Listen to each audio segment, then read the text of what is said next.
You're listening to the ClearTrack HR Podcast, a show about employee benefits, employment law, and other topics for HR professionals. Don't forget to subscribe if you like what you hear. Now here's our host, Zach Finney. Thank you for listening to the ClearTrack HR Podcast. I'm your host, Zach Finney. Our guest today is Rick Lepley. He is the Director of Business Development at ClearTrack. He has a sales background that spans a little more than 3 decades. He has owned and sold multiple businesses. As far as my concern, as you get to know Rick, you find out that there really is nothing that he either doesn't have experience in or is a subject matter expert. Anything you can think of, he's done or knows everything about it. Rick Lepley, how are you doing today, man? I'm doing wonderful. I think you may have exaggerated just a smidge there on that knows everything piece, but I do have a lot of useless information floating around in my head. I'll tell you that. This is true, absolutely.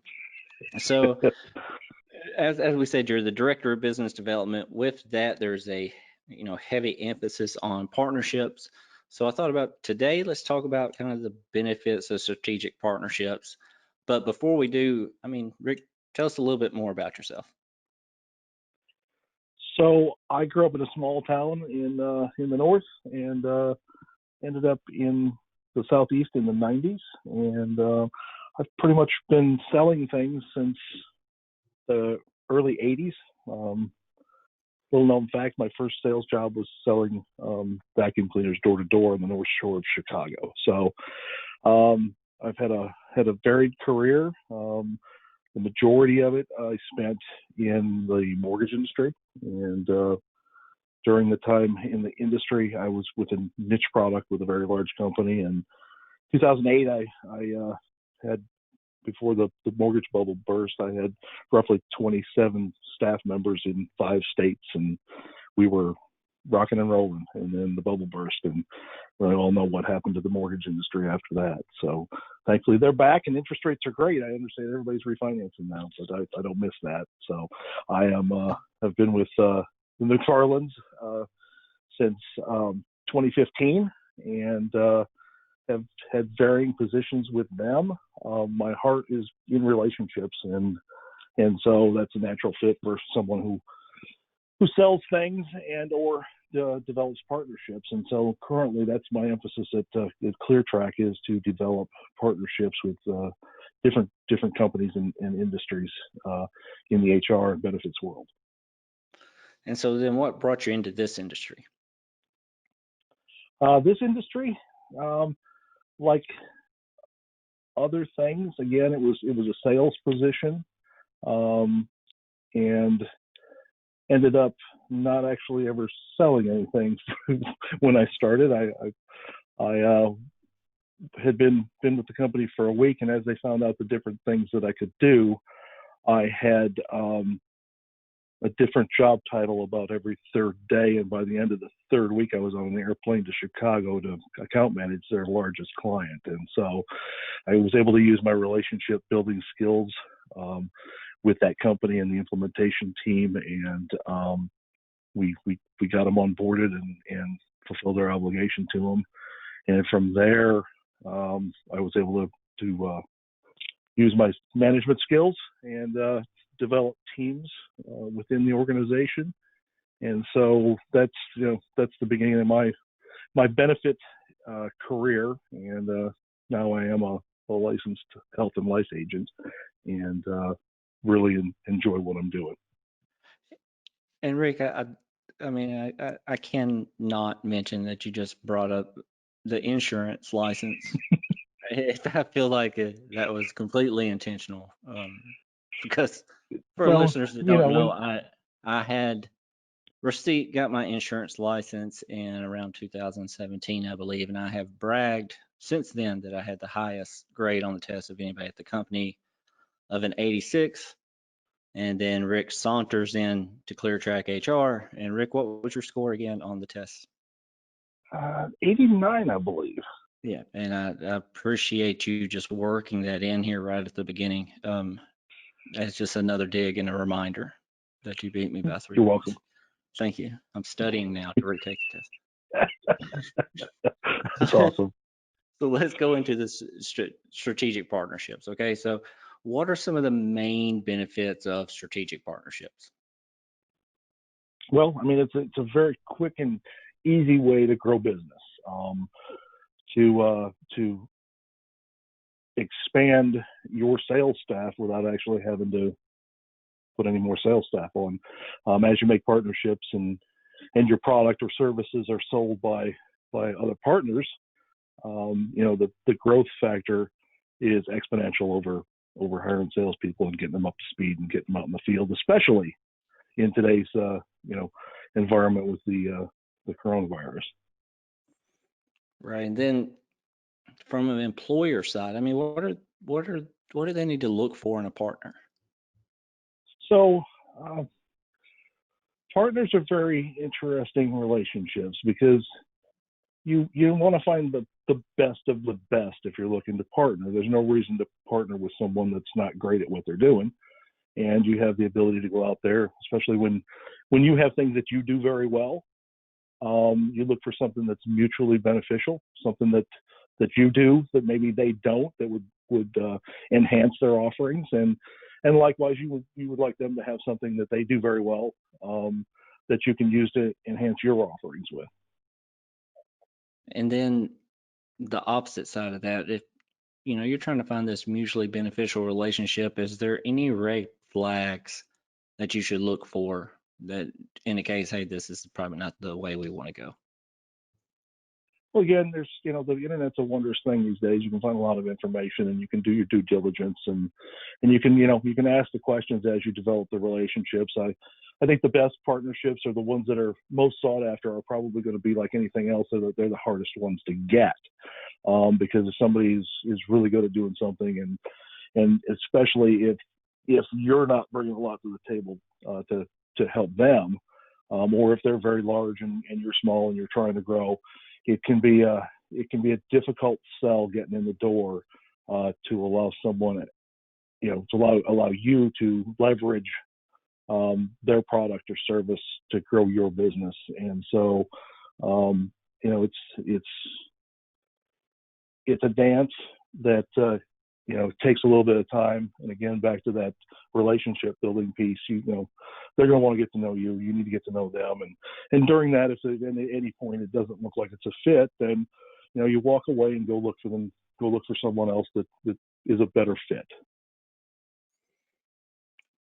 And then as far as a partnership goes, should you steer away from a partnership opportunity if you have competing, let's say, products or services?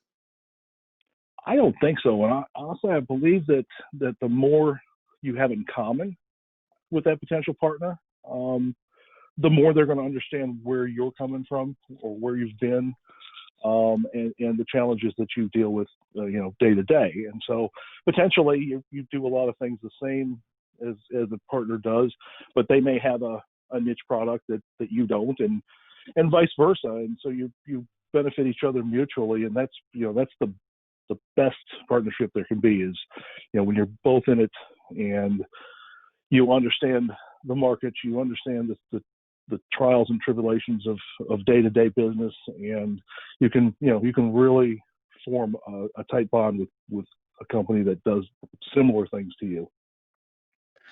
And you hear the term give and take. I mean, can you share what a give and take in a partnership looks like? I mean, give and take in a partnership can be in different situations look a lot different. So,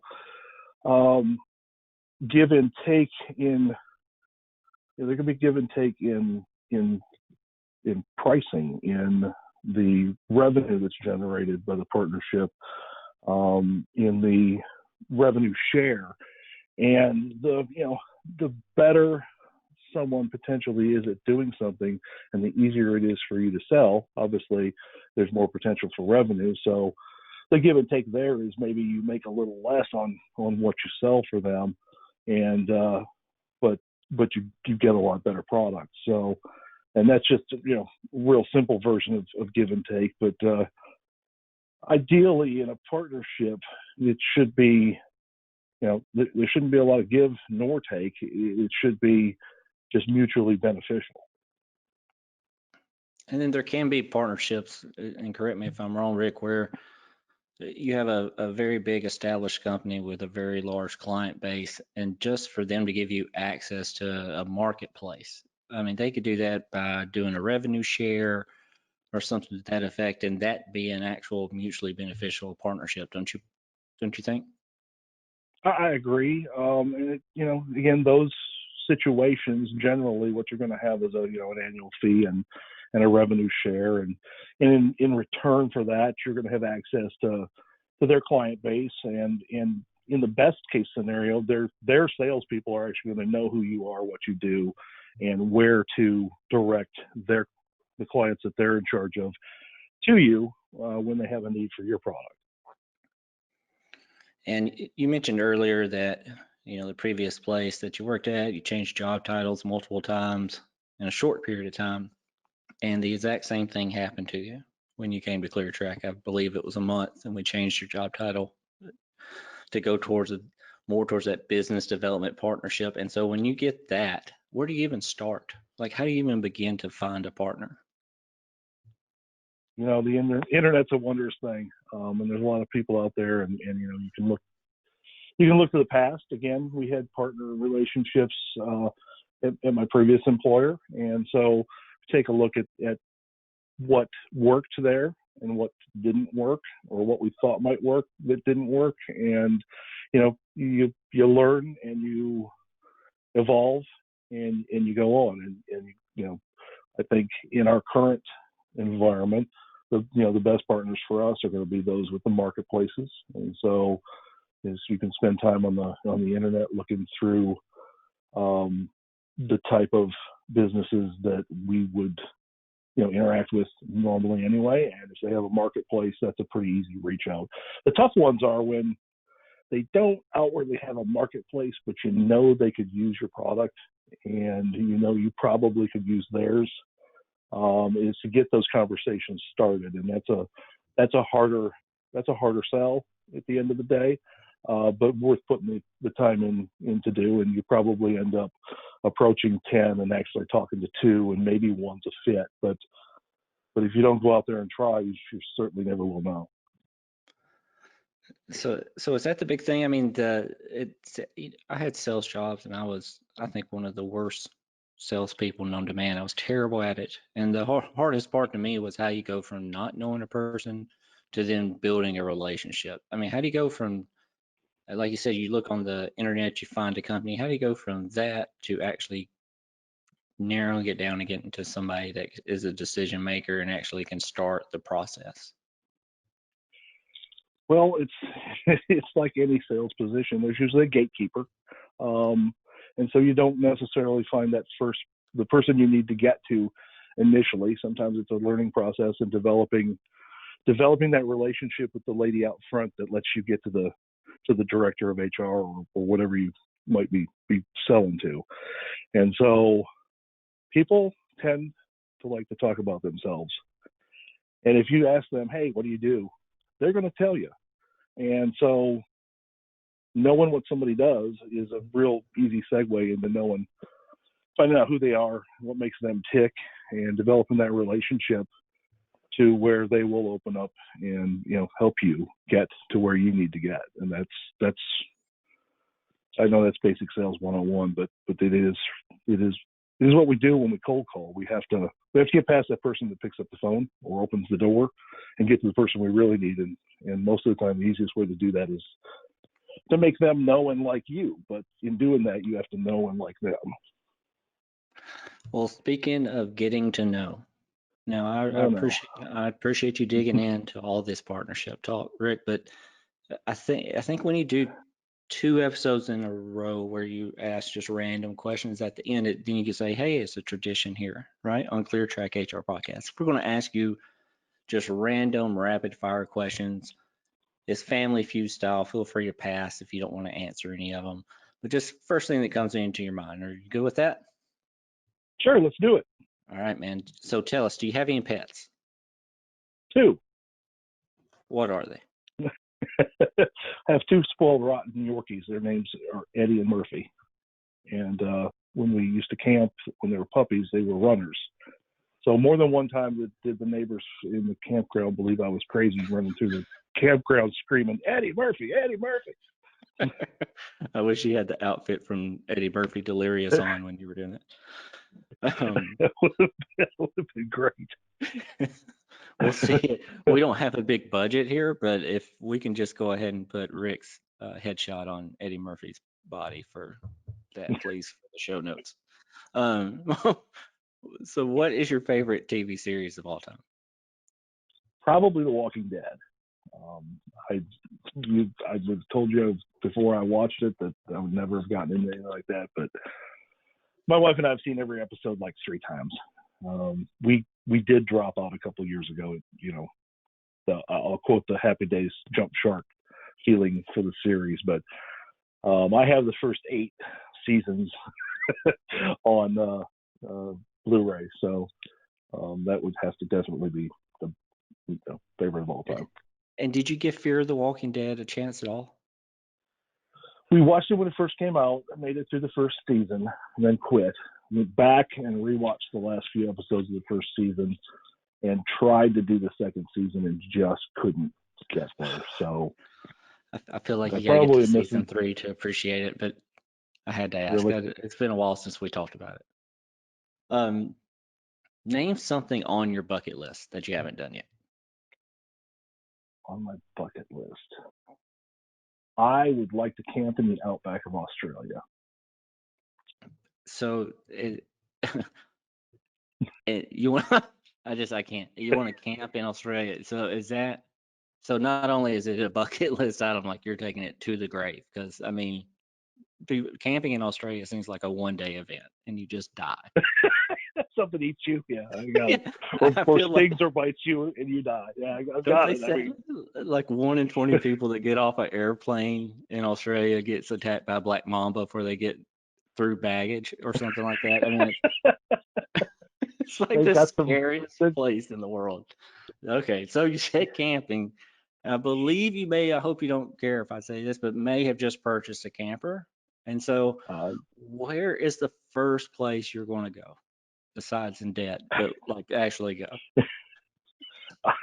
It's actually parked right now at Ditto Landing, and as soon as my wife finishes up work this evening, we will be headed that way. Nice. If you could go back in time and see any musician live, front row, who would it be? Any musician live, front row. Mick Jagger. Nice. And is that current Mick Jagger, or are we going back to like Rolling Stones in their prime Mick Jagger? Well, I'm going back in history because the on the walker Mick Jagger is not something I'm standing in line for. I feel like it's a different environment on that one. So I think you've been known to travel, a fairly traveled person. What's a favorite place you've ever visited? Cozumel, Mexico. I think I've been there 5 times. So we actually canceled 2 trips there this year because of the current virus environment. I know you're ready to get back, man, for sure. Now, Rick, we're co-workers here at ClearTrack, but I mean, this isn't the first time we've worked together. So we're going to just take a quick stroll down memory lane. I'm going to take you back to Halloween 2016. Why was that day the day that ended all future work Halloween parties? Well, I think we got a little ambitious because we had a chili cook-off, a costume contest, and a space decorate your space contest, all going on the same day. And it will probably go down as the least productive work day in the history of any business.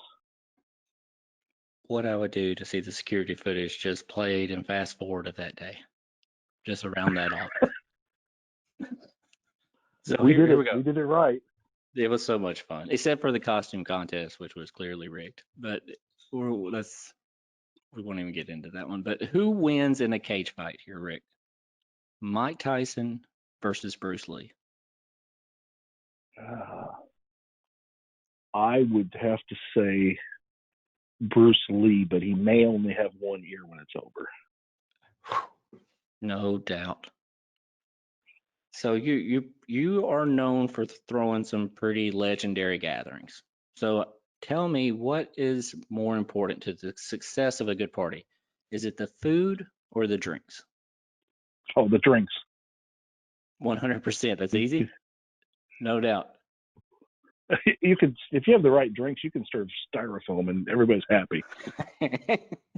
And leading into that, what is Rick Lepley's favorite cocktail? Oh, gin martini, very dry, 2 olives, stirred, not shaken. It felt like you may have said that before a few times.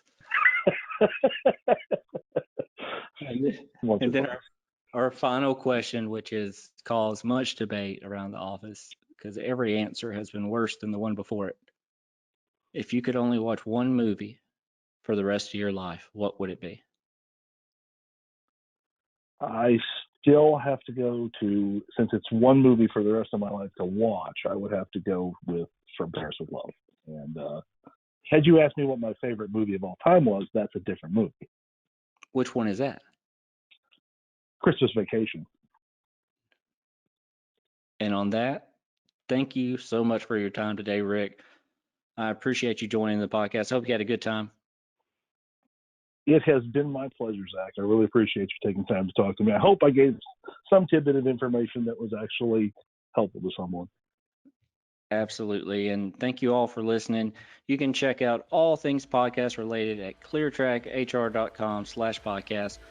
I'm your host, Zach Finney. Our guest, Rick Lepley. Thank you so much for listening, and we'll talk to you again soon.